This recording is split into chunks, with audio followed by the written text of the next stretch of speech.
Hello. So, I'm going to start a new series, and it's going to be this book, Grit or Great, my aunt gave me.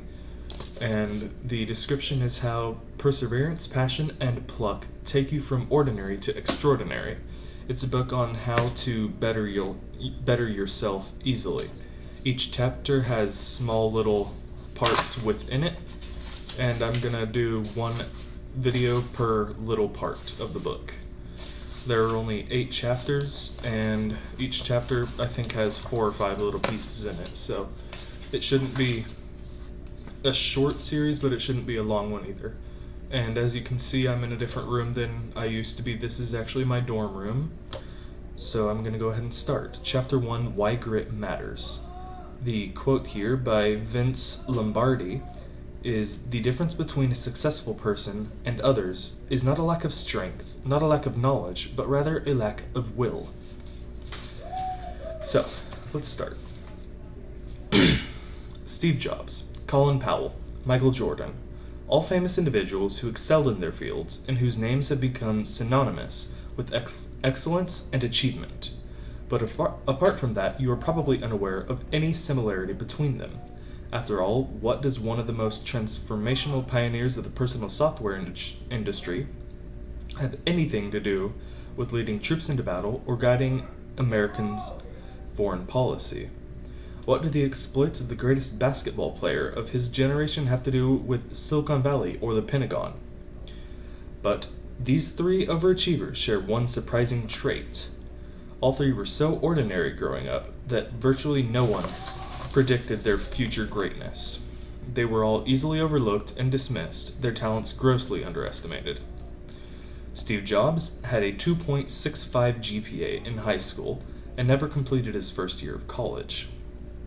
As a high school sophomore, Michael Jordan went home in tears after his basketball coach decided he wasn't good enough to make the cut for the school's varsity team. The future Secretary of State and Chairman of the U.S. Joint Chiefs of Staff trudged through high school with a very ordinary C average and slight self-confidence. Not long ago, Colin Powell told an interviewer, "I never thought I would be someone important. I was just a pretty average kid with average grades in an average home. There was nothing special about me." So, what was it that changed the course of Powell's life?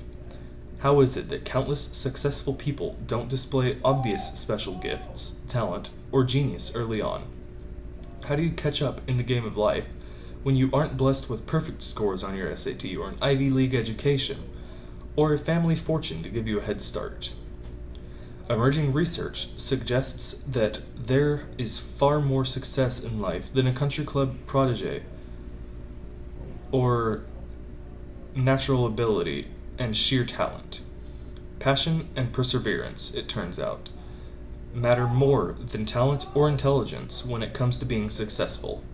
For most of us, the corner office or professional kudos is the result of hard work rather than exceptional genes.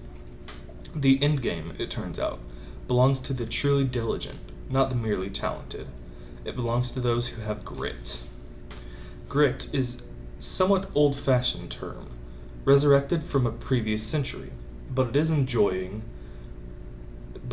enjoying a remarkable renaissance these days. Why? Because it seems as if we are getting soft. Grit is about sweat, not swagger. Character, not charisma. Grit has been equated with more methodical stick-to-itiveness and survival than any secret ingredient to success, which is too bad, because for so many, grit is the secret to success. Grit is the result of a hard-fought struggle, a willingness to take risks, a strong sense of determination, working relentlessly toward a goal, taking challenges in stride, and having the passion and perseverance to accomplish difficult things, even if you're wallowing in the most difficult circumstances.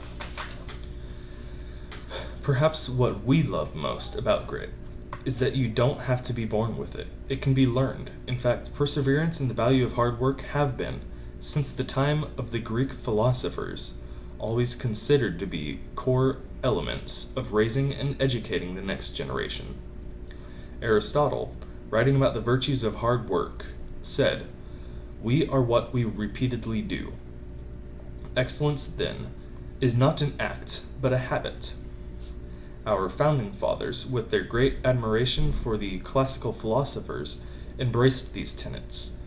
From the Revolution to the westward expansion, through the Industrial Revolution, up through the end of World War II, the belief that raising strong, resilient, and self-reliant children was the parents' responsibility was part of our cultural DNA.